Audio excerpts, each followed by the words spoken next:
Welcome to This Week in East Brunswick. This week, Peggy Ballister House brings in the month of August with a trip to Dearborn Farms, one of the largest farmers markets in the area. Also this week, Christine Bamba and Sarah Weisberg review the movie House Sitter. The 50s country group Blue Smoke plays at the gazebo in front of the library. And the Children's Summer Theater presents Wilhelm and the Indians. But first, here's a look at next week on Channel 8. Get your motor running Monday morning at 10 with Lenore Kulick. Join her for Look Great, Feel Great, the fitness, health, and beauty show of East Brunswick. At 10:30, it's Stories from the Library for preschoolers. Tuesday night's lineup includes EB18 at 7 o'clock. Joan Farrell interviews Township Assessor Tom Mancuso, Township Prosecutor Keith Burns, and the owner of Berman's Decorating, Marv Goodman. At 7:30 on Sports Talk, Ryan Williams interviews Fred Gruninger, Athletic Director at Rutgers University. And at 8 o'clock, Women and Disabilities, The Path Less Traveled, focuses on the experiences of women faced with special challenges. Wednesday night, see the Roman statues perform on For Art's Sake. That's at 7:30. At 8, the Arts Profiles master artist Adolph Conrad and the Culture Events calendar for August. This Week in East Brunswick returns at 7 and 8 o'clock Thursday night, and at 7:30, Patty Sullivan concludes her two-part series on the Mature Adult Recovery Center in New Brunswick. That's on aging aspects. See the Community Bulletin Board for additional programming information. Hi, I'm Peggy Ballister Howells. We're continuing our summer series on visiting farm markets throughout New Jersey. It's a wonderful experience, and we really are showing that New Jersey still is the Garden State.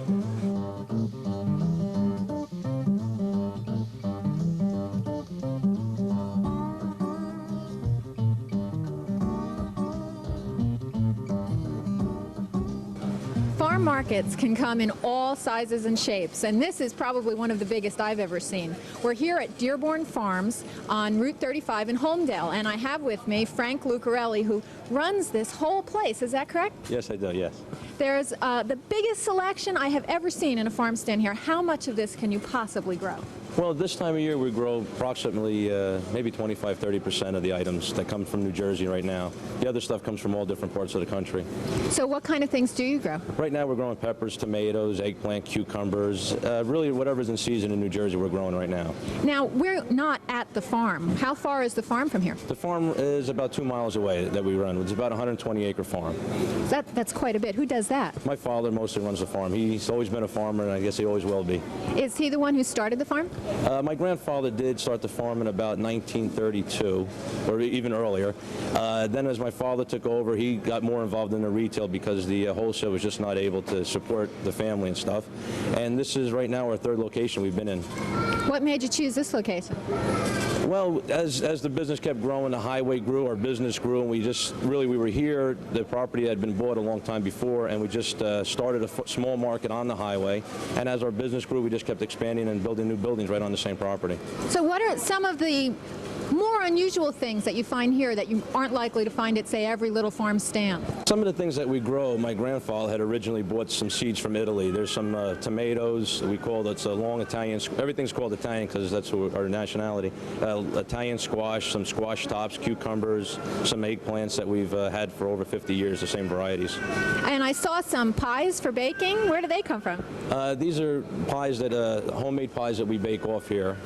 And they're all, handmade and homemade, and they're really good. I bet they're wonderful. They're really good. And you have a greenhouse with a flower shop, and then outside greenhouses too, right? Yeah, that's another part of business probably been expanding the most right now is the flowers. It seems everybody wants to beautify their homes and make things look nice, and that's really part of the one part of business that's really expanded a lot lately. I have heard you make wonderful sandwiches too. Is there like a deli part? Yeah, we also have a deli that we started after we had the original building. We added on a deli, we added on the flower shop. Then we've gotten into the sandwiches, catering we also do. We have homemade recipes that we make food for takeout and catering. So a little bit of everything. Yes, that's what we try, a little bit of everything. Well, it's a wonderful place to come visit. I mean, it's not just you stop and pick up a bag of tomatoes here. You can come and shop. We hope people can spend some time, enjoy themselves, a relaxed atmosphere, and then when they're done, they enjoy it. Well, thanks so much for joining us. Thank you. Thank you very much. I have with me a special guest. It's Joe, the produce clerk here at Dearborn Farms. Joe, you're going to tell us how to pick a perfect melon? Yes, I will. Be glad to. This is what you call the Warren Canary melon. It has to have a nice yellow skin texture to it. And also, the interior of the melon is a greenish white, very sweet and juicy. And also, remember the yellow texture and a nice, not too soft of an appearance, just a little tiny bit of a give. We hope that you're enjoying the summer series on farm markets. Tune in next week where we visit yet another New Jersey farm market.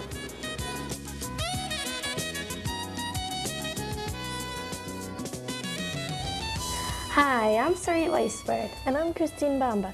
We recently watched the movie House Sitter, and we would like to tell you about it.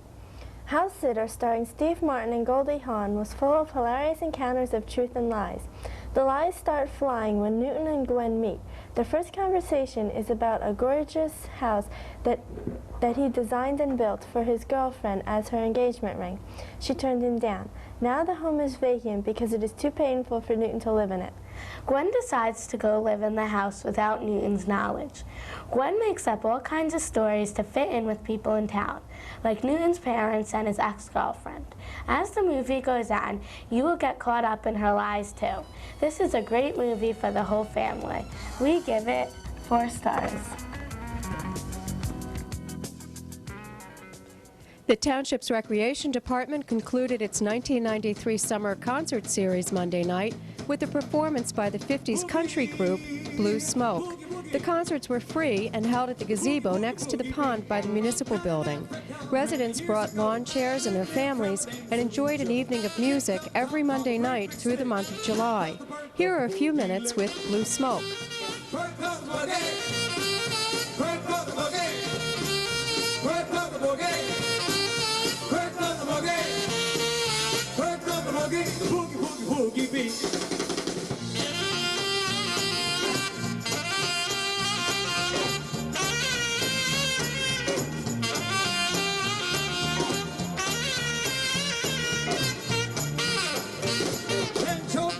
I began to sing, the animals flipped, I began to swing.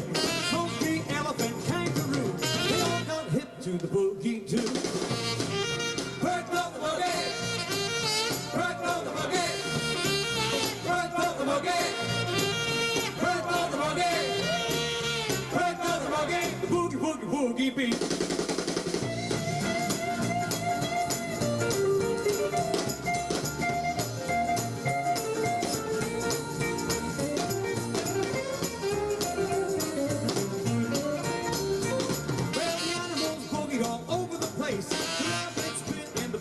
Joe kept the beat until early morn. That's how the boogie woogie was born.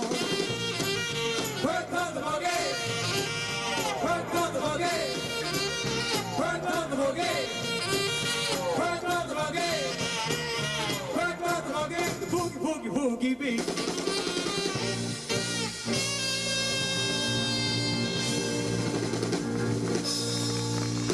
Hey, thank you so much. The birth of the boogie. Hello, citizens of East Brunswick. I am Ira Oskowski. I am here today to discuss with Captain Laurie of the East Brunswick Police Department the recently implemented 911 enhancement to the telephone system. I want you to listen, if possible, very, very carefully, because this is a very important issue that will affect the very lives of East Brunswick residents. With me is Captain Laurie. Welcome, Captain Laurie, to this program. What is a 911 telephone enhancement system? Well, Mayor, first of all, I'm very pleased to bring this system to East Brunswick Township from the Department of Public Safety. Ultimately, the system is going to save lives and be of tremendous importance to each and every person who either lives or shops or travels in East Brunswick Township. The 911 enhanced telephone system is basically a computer-enhanced, software-driven telephone system that will expedite emergency services to the community. There have been other 911 systems in the state. New Brunswick is a classical illustration of a 911 system. However, the system in East Brunswick is an enhanced system. And by enhanced, what we mean is that when our police dispatcher receives a call on the 911 system on a computer-aided dispatch screen, they will know the telephone number from where that call is being placed. They will also know the name of the party and the address of the party where that phone is listed. And they will also know the fire company and the rescue squad that services that particular address. How could 911 be accessed? 911 can basically be accessed, Mayor, in 3 different ways. First of all, it can be accessed by any business or residential telephone. Second of all, it can be accessed through any coin-operated phone, and no coin is needed to establish a 911 connection with the Department of Public Safety. And lastly, 911 can be accessed through cellular telephone service. So we have 3 distinct ways that we can access 911 in this community. When did the township first start working on the 911 system? We became active, and this is the end of a 3.5-year project that we're very, very happy to see conclude because of its benefit to the community. But we actually began work on this project in the latter part of 1989. In January of 1989, PL 1992 was passed by the state legislature, and that was the birth of 911. And we began work on the project actively in the fall of 1989. You know, it's funny, it's something that's been coming for a long time, and I'm really happy that it's here. Maybe you could tell the viewing audience how this project was originally funded. In the fall of 1989, and then ultimately as the budget process carries over in the spring of 1990, we went to the Township Council, outlined the project and the need to implement this particular project, and we initially received a $30,000 grant from the Township Council to purchase the hardware portion of the 911 system.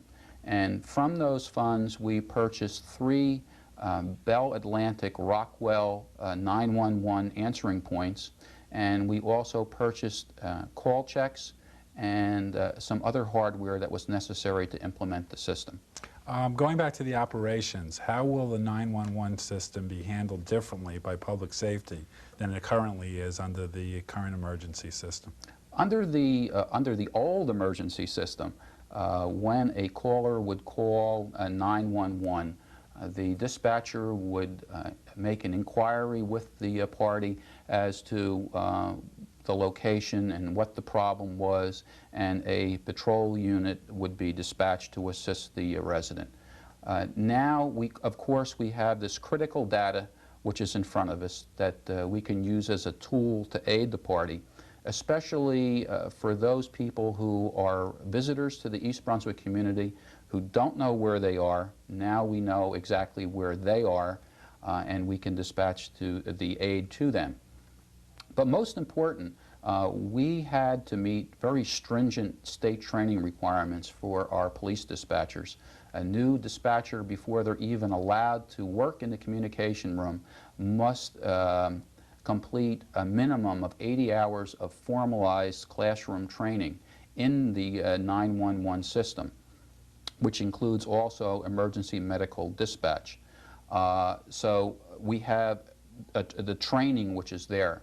Now when a resident calls with a medical emergency, instead of a patrol car being dispatched to the scene and the rescue squad, our 911 dispatcher will stay on the line with that resident, and basically through a series of medical cards that we have available to them, hopefully provide them with some life-saving or immediate first aid that will stabilize that victim until the rescue squad or the paramedics arrive on scene.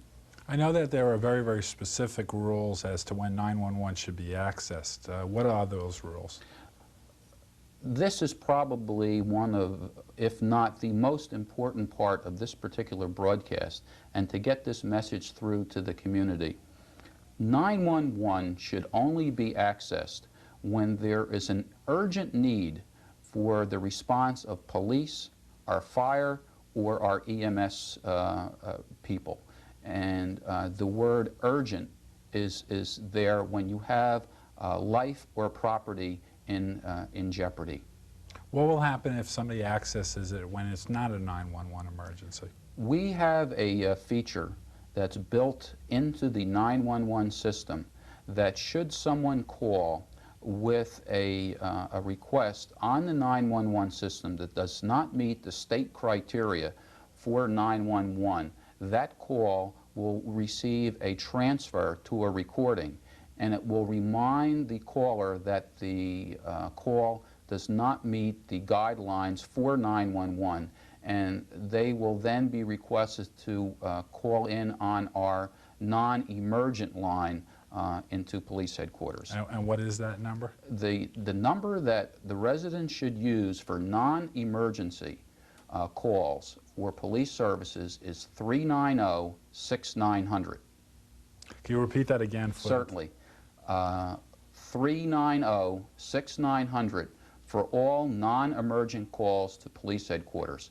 And obviously, if you have a police emergency or a fire emergency or an EMS emergency that's going to need an immediate and urgent response, please access police dispatch through 911.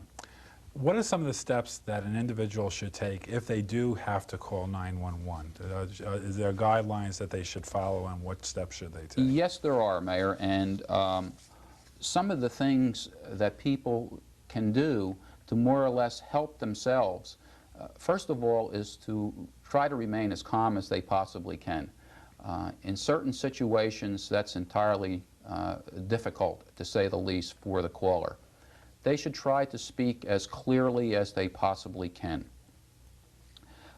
Explain to the telecommunicator exactly what the problem is and where the problem is located. They may be asked to give their name and address by the telecommunicator, and they should respond positively to that request. And most important, they should remain on the 911 line until the call is terminated by the police dispatcher, because there may be an ongoing situation such as a crime in progress where the dispatcher may want additional information, such as a description of the suspects or which way did the suspect vehicle travel, and an amount of information that would also be helpful in, let's say, a fire situation or a medical emergency situation. One of the things that has always been a concern of mine, and has been a concern I know of public safety as well as the rescue squads and the fire departments, is that in East Brunswick the numbers on many houses are not clearly marked. Why in the 911 system is it very, very important to have these clearly marked? As someone who basically has their roots in police patrol, there's nothing more frustrating than to, as a patrolman, to receive a radio dispatch to an emergency, and then basically you arrive in the area or on the street, but you're unable to locate the house or the business or the location where this emergency is taking place because of the fact that it's not properly marked. This becomes even more critical, Mayor, after the hours of darkness, or, as you know, some streets in East Brunswick, such as, I'll use for instance the Old Bridge Turnpike. You have number jumps on the Old Bridge Turnpike where the numbers do not correlate. You also have situations, again, such as the Old Bridge Turnpike, where one side of the road is East Brunswick and the other side of the road is South River. This is also not only a concern of the police department, but it's, as you know, a concern of our fire service in East Brunswick and also our rescue squads in East Brunswick. Several years ago, the Township Council considered this, and they passed an ordinance, ordinance number 62, which basically states that all businesses and residences shall be marked so that they can be seen from the street, that mailboxes have lettering on them, numbering and lettering no smaller than 2 inches, and that all homes have letters or numbers on them at least 4 inches in height, so that these residents and businesses can be clearly identified. I think that's fantastic, and I really think the residents should really look at their own individual units and their houses to make sure that they are clearly marked. Besides this program, which I thank you for being here, is very informative, what else is the East Brunswick Department of Public Safety doing to promote the 911 system? Well, in addition to this program, Mayor, we do have on the community bulletin board on Channel 8 a constant message advising the residents of East Brunswick that 911 is active and basically how it can be accessed. Second of all, a letter was sent to all members of the community advising them that 911 was now active, and they were given some telephone stickers along with that letter. I strongly urge that they use these telephone stickers and place them on their telephone so that not only will they and members of their family have the ability to access 911, but should they have a visitor or a relative from another community that would come to their home, that they would know how to access 911. All of our police vehicles now have all new decals on them. The old telephone numbers have been removed, and 911 is now on the side of all of our police vehicles. I have to compliment you. You really got the information out on a very, very timely basis, and all of East Brunswick could feel safer in their homes with the 911 system. And I compliment you for the work that you have done, and also thank you for being here today, giving us this information. Thank you very much. Thank you, Mayor. Thank you. Another summer program sponsored by the Township's Recreation Department winds up its season Friday, August 6th. The Children's Summer Theater will present their last performance of the year, The Wizard of Oz. The 11 o'clock show is open to the public. Admission is $2 for adults and $1 for children. The show will be about an hour long and will be given in the auditorium at East Brunswick High School. That's all for this week. Thanks for watching. Biggest melon you ever saw. She clawing, drooling. What'd she do? She screamed it to death. Yeah, she can scream so loud, she gave the mountain lion a heart attack. What's that? What was